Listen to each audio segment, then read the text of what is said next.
America और चीन के बीच खींचातान की खबरों से आप दिन ब दिन रूबरू होते ही होंगे। ऐसे में आप ये भी जानते होंगे कि कैसे चीन अमेरिका को पटखनी देने की कोशिश कर रहा है, तो वहीं अमेरिका चीन को कैसे मात देने की जुगत में लगा हुआ है। ये दोनों एक दूसरे को धाराशाही करने की भरसक कोशिश कर रहे हैं। इसी कोशिश में चीन ने साल 2013 में one belt and one road नाम से एक महत्वाकांक्षी परियोजना शुरू की थी, जिसे आज BRI यानी कि बेल्ट एंड रोड इनिशिएटिव के नाम से जाना जाता है। इसके जरिए चीन रेलवे, राजमार्गों, बंदरगाहों, हवाई अड्डों और दूसरी बुनियादी ढांचा परियोजनाओं के नेटवर्क के माध्यम से एशिया को यूरोप और अफ्रीका से जोड़ना चाहता है। मगर दुनिया के कई जानकार मानते हैं कि चीन इससे दुनिया पर अपना आधिपत्य करना चाहता है। साथ ही इसकी मदद से वह दुनिया से अमेरिका के प्रभाव को भी कम करना चाहता है। इधर उसके और भारत के बीच भी कई मुद्दों पर विवाद है। भारत चीन की इस परियोजना का शुरू से ही विरोध करता रहा है। इसके अलावा दुनिया के कई अन्य देश भी हैं जो BRI को लेकर चिंतित हैं। हालांकि ये सभी देश चीन की इस परियोजना की शुरू से ही काट निकालने की कोशिश कर रहे हैं। मगर बीते दिनों भारत में आयोजित G20 सम्मेलन के दौरान एक घोषणा के माध्यम से दुनिया के सामने BRI का विकल्प पेश किया गया। दरअसल भारत, अमेरिका, संयुक्त राज्य अमीरात, सऊदी अरब, यूरोपीय संघ, फ्रांस, इटली और जर्मनी ने मिलकर India middle east Europe economic corridor यानी कि भारत मध्य यूरोप आर्थिक गलियारे की घोषणा से चीन को चौंका दिया। इस गलियारे को चीन की BRI पहल की काट के तौर पर देखा जा रहा है। मगर सवाल है, ऐसा क्यों इस गलियारे को चीन के लिए एक चुनौती के तौर पर देखा जा रहा है? क्या वाकई ऐसा है? इन सवालों के जवाब आज हम इस एपिसोड के जरिए जानने की कोशिश करेंगे। मगर सबसे पहले भारत मध्य पूर्व यूरोप आर्थिक गलियारे के बारे में जान लेते हैं।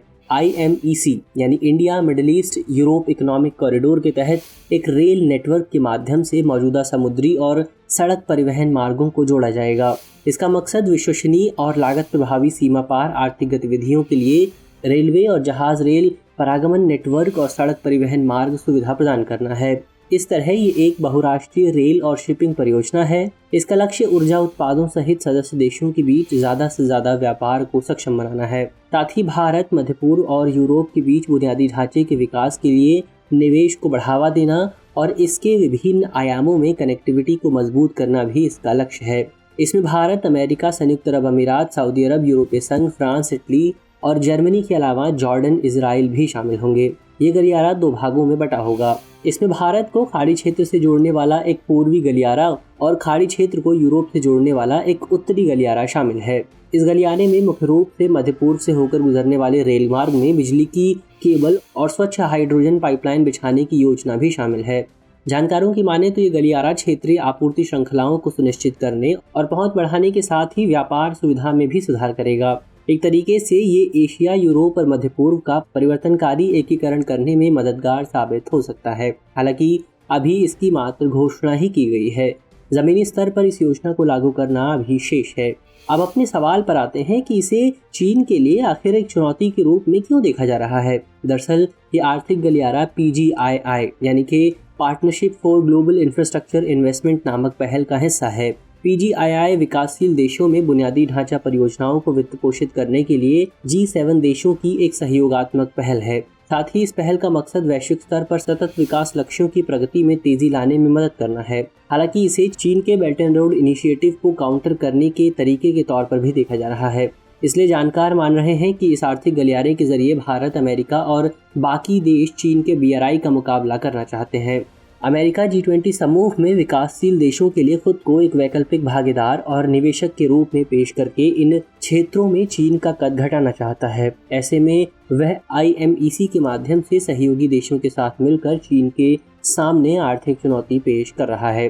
दरअसल चीन की BRI और IMEC का आधिकारिक तौर पर मकसद एक जैसा ही नजर आता है। दोनों ही मकसद एशिया को यूरोप और अफ्रीका से जोड़ना है। इसीलिए IMEC को BRI की काट माना जा रहा है। दिलचस्प तरीके से ये बात लागू होती भी दिख रही है, क्योंकि इटली BRI का भागीदार देश था। वह साल 2019 में BRI में शामिल होने वाला अकेला G7 देश था। ऐसे में G20 में इटली के प्रधानमंत्री जॉर्जिया मेलोनी की भागीदारी और IMEC में देश के शामिल होने से स्पष्ट रूप से बदलाव दिखाई दे रहा है। प्रधानमंत्री मेलोनी ने संकेत दिए हैं कि इटली जल्द ही BRI से अलग हो सकता है। हालांकि वो चीन के साथ अपने रिश्तों को नुकसान पहुंचाए बिना BRI से बाहर निकलने का रास्ता तलाश रहे हैं। BRI से बाहर निकलने के लिए अमेरिका भी इटली पर दबाव बना रहा है।